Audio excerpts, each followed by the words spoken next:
Hi, I'm Katie, Hi, I'm Imogen. and today we are debunking IB myths. So we asked you guys what you heard about IB on our Instagram at IBlieve, and we invited some grads around the world to tell you if they're true or not. So because we are all over the world, we all filmed this at home, so you can probably tell by the quality, but we've tried our best and we're very excited for you to see it. Let's go! IB students are so stressed out that they cry during sleep. I think with the IB, you always have everyone always has one moment or two moments of breaking points and crying, but you have those two moments and you realize that you're stronger and better than that.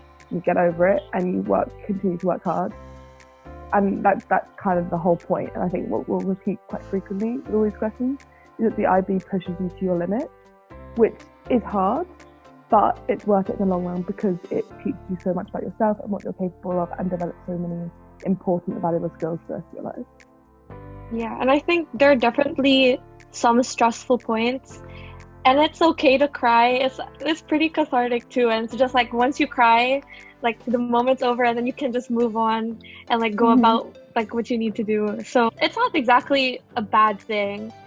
I feel that we should add also the people that you're usually talking to who are on Twitter or on Reddit forums are usually current IB students. So they're under the pressure of IE deadlines, EE deadlines, and everything. So everything looks bigger to them.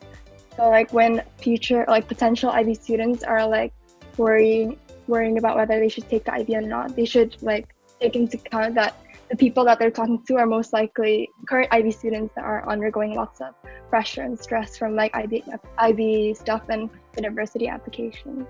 That I feel the IB pain sometimes can kind of be glorified in a way that of course we relate to each other, but in reality it can be quite manageable to keep track of your time. Eventually it's going to be okay, I think.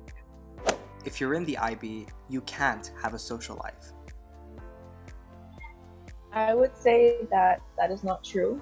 At least a lot of my classmates, they went out to party every weekend or almost every weekend. And to manage that, what they would do is they would spend half of Friday working really hard, then the other half free, preparing to go out. Saturday, the first half of Saturday and recovering from the night before, and then the rest of the weekend working. So that way they could have, fun time, but also still stay on top of their assignments. I think it's very important for a bit of respite because socializing and friends were one of the things that kept me sane during the IB. So I think it's really, really, really important. And whether it's working during the day and spending the evening with them, or spending lunch break, or a half an hour break with people, between work, that's kind of really valuable. And you may not be able to spend a whole day with your friends at the weekend, but condensing socializing to afternoons, or condensing your work to fit around socializing can happen and should happen. Yeah, that's very true. Even though you're spending a whole lot of your hours at school, your school is also your social life. So you don't have to just consider that lost time. That's also time where you can have fun with your friends. You need really good time management skills. You need some to start off with, but quite frequently you develop them as you go through. You don't have to start with amazing time management skills. You will just get better as you go along. As the workload builds up, it's kind of the only way you can deal with it. It's getting good at it. It kind of forces you to become good at time management. But you can even improve your time management skills a lot over the entire course of the 2 years. Because I remember when I started the IB, I knew nothing about timetables or checklists or to-do lists. And currently, even when I'm free, I plan my free day. So that's the level to which the IB has helped me improve my time management skills. And even if you're not good at time management when you begin, you'll definitely get better, and it's going to help you a lot even after you're done with the IB. What I would do is I would just write down everything, because with the IB there are so many subjects and so many requirements to keep track of. It actually takes a lot of space in your brain just to think about those requirements. So having just a checklist or a to-do list to write things down, it frees up a lot of space in your brain and actually makes you less worried. So you can actually start doing the things you need to do rather than worrying about them all the time. Yeah. Also, something I noticed when like giving yourself time to do a task is that the task expands to the time that you allot for it. So, let's say you give yourself 12 hours for a day to like do your IA. Sometimes you don't really need 12 hours to do it, but you'll end up using all the 12 hours because that's how much time you've given yourself. I'd recommend having a calendar specifically for the IB to show you where deadlines are, so you know when they're coming up instead of them springing up on you. So you can plan ahead in your mind, like, oh, in like a month's time I've got this IA due, and then like 2 weeks after I've got this. So you can sort of plan it out in your brain. It's difficult to complete the CAS requirements. I'd argue that CAS is probably arguably the easiest part of IB in terms of like the requirements itself. And in most cases, people already have sort of extracurriculars going on for them, either in school or like outside school. And the requirements of CAS itself isn't difficult because you're just doing what you're already doing. I think what makes it difficult is the reflections and people sort of like procrastinating the reflections and sometimes even having to make them up because they just didn't do them like right away. And I feel like the biggest suggestion for that I have is doing the reflections like right after you do the activity, or at least like jotting down bullet points so that you sort of remember like what to write, and it's easier for you. It makes your life much easier. I think it helps to keep a checklist of CAS terms in front of you when you're writing the reflection, so it's very easy for you to connect the reflection to CAS terminologies and the requirements for CAS, the IB learner's profile and all of that. Yeah, I felt that like I pretty much just continued all the stuff I was doing normally for CAS. If anything, it prevented me from quitting hobbies to do work instead. It forces you to be social, forces you to be active when you're kind of tempted to spend your whole time working. I think the mentality of IB students have no life comes from the fact that they look at all of these extracurricular life things as part of the IB requirements. Mm-hmm. So something that was initially part of your sort of extracurricular life, now it's part of the IB, and therefore you don't have a life, when really it's all about like mentality and how you frame things. I want to add, I think it's funny that a lot of the myths we got were like, IB students have no life, all you do is study 24/7. But IB literally builds in these components like CAS to push you and encourage you to step outside your comfort zone and engage in creativity, action, service. So it really forces you to have a life, which is good. College will be easy if I make it through the IB. I think in terms of time management, it really helped me a lot. Just because like once you get to university, you have so much free time and it's way less structured than high school. And so it's really up to your discretion how you use your time. So like all that time management skills that you learn during IB, you can really apply those. As well as like essay writing, just having to write so many essays during the IB, like those skills are transferable regardless of your course in university.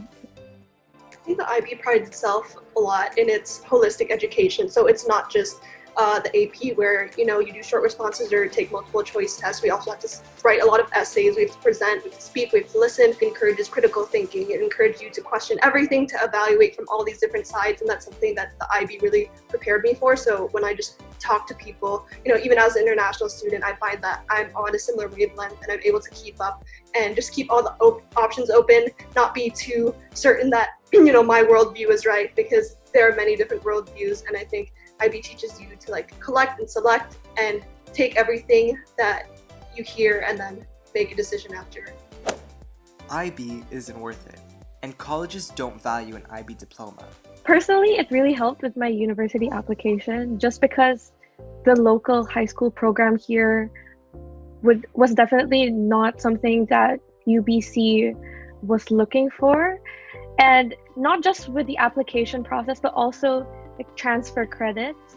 I got so many transfer credits, so that really lowered my elective requirements and made it much easier for my first year of university and probably future years as well. I think it depends on the country where you're applying for university for. For instance, in Hong Kong, where I'm going to university, they provide a scholarship if you get a score of above 38/45. So that's, I think, very good and like a good opportunity for IB students. There are some universities that are less fond of IB students, as in like they don't accept the transfer credits from the IB diploma. Also good to keep in mind the target country that you want to study in.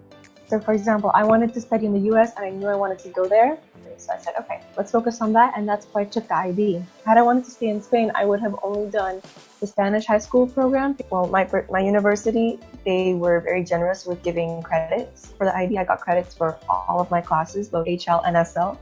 So much so that I basically will graduate in a year less than my peers. I think they're kind of held in like the same regard, because people like university admissions kind of know that IB is generally perceived as quite difficult or challenging. So, and then they also give like transfer credit. Like for UCLA, I was able to get credit for all 3 of my HLs, and I think that is a very beneficial thing to have. Just to like add on to that, it's also important to look at the prerequisites of which universities you want to go to, because I know lots of people that didn't really plan out their subjects well at the start, and then by the time they applied to university, they didn't have many opportunities to pick programs that or universities that they wanted to go in. Like especially with maths, if you take math studies, then lots of universities don't allow that if you're trying to apply to them. And yeah, I also wanted to say, like, from hearing everyone's story, it sounds like IB may not be super popular in one specific country, but it's pretty known, at least across many countries, and the spread is much wider. And I also think the IB program is growing, it is much more popular now. I know one of our students, she's from Russia, and she was talking about how she was trying to bring the IB to Russia because it was just such a good education program. And I think we also have to realize like what a privilege it is to be able to do the IB, and oftentimes the IB is a more like reputable but also more resourced education program that is very good for high school students. What were your initial IB thoughts, and how did they change? At first, well, because here in Spain, they basically coddle you until the US equivalent of 10th grade. You don't get a lot of work, the teachers are very lenient with grades. So to go into the IB was just like, jumping into cold water. And at first I hated the workload. I was like, well, this is too difficult. What is even going on here? I don't know what I'm doing. But after about a year, I started actually being therapeutic to do homework and to write the essays. It was like my way of calming down, which was super weird because I would never in a million years have thought doing homework would become therapeutic. I often find that outside perspectives of like people, like prospective IB students or friends that haven't taken the IB, they find the curriculum very, very confusing. And personally, like I felt the same way before I started the IB. So a huge thing that I feel like it's a huge obstacle, especially when you're starting the IB and you know nothing about it, with like the acronyms, what are your requirements, what's an IA, what's an EE. So I feel like understanding the curriculum helps a lot in terms of just going through the whole process of it. For me, I initially saw the IB as sort of a chore. Because our school only offered IB, I saw it as like, oh, I have to do it to stay at the school I want to be at, and it's just going to get me the results that I need to get to university, and that's it. Whereas in reality, when I started doing it, I loved the IB. It helped me thrive, made me forced you to become more mature, more in control, more independent. I would say if you see it more as more of a course that makes you a more well-rounded person, that is basically what the IB does. It gives you, the way it's built up and prepared and focused on different areas is to make you a better human being, to make you a better person, make you more valuable in the workforce. It gives you so many valuable skills that are really important later in life, that you just don't really appreciate whilst you're doing it. But when you come out of it, you're like, wow, I know how to do so many things because of it. I really, really enjoyed it because it just really gave you independence of thought, of mind, of analysis, of education, and it really made me love education again because it was actually interesting and it pushed me. Those were all the myths. If you guys want more content, then make sure to follow us on Instagram at IBlieve and give this video a like. Check out IBlieve.org for new blog posts every week answering your burning IB questions, and subscribe to our weekly newsletter for updates on everything IBlieve. Let us know what other videos you want to see with our graduates. Some very exciting ones coming up, telling you about the IB experiences all over the world, about an overview of how the IB works, and about general study tips and well-being. Bye!